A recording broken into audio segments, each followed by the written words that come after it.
सवाल ये है कि बाथरूम में हम कोई ऐसी चीज़ लेके जा सकते हैं कि जिसमें अल्लाह का नाम हो या ज़िक्र अज़कार की कोई कापी या कोई वर्क़ा हो।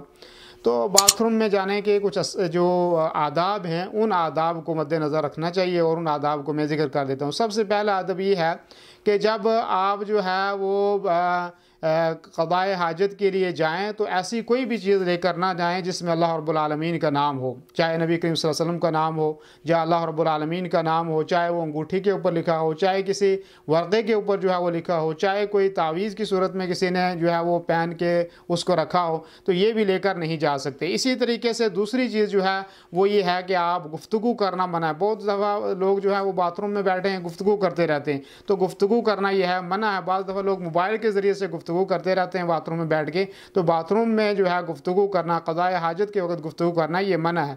ऐसे ही तीसरी चीज़ ये है कि अगर कोई सुराख है या शिगाफ है, उसमें अल्लाह के नबी सल्लल्लाहु अलैहि वसल्लम ने पेशाब करने से मना किया है या पखाना करने से भी, तो इन चीज़ों से भी रुकना चाहिए। ऐसे ही चौथी चीज़ ये है कि दायां हाथ से अपने शर्मगाह को ना छुए, बायां हाथ से शर्मगाह को छुए। और आखिरी और पांचवी चीज़ ये है कि क़िबला रुख होकर जो है वो अपनी हाजत पूरी ना करे। ये बाथरूम के आदाब है। और उसमें से आपके सवाल का जवाब भी आ गया कि हर वो चीज़ जिस पर अल्लाह रब्बुल आलमीन का ज़िक्र हो उसको बाथरूम में लेकर ले जाना मुनासिब नहीं है।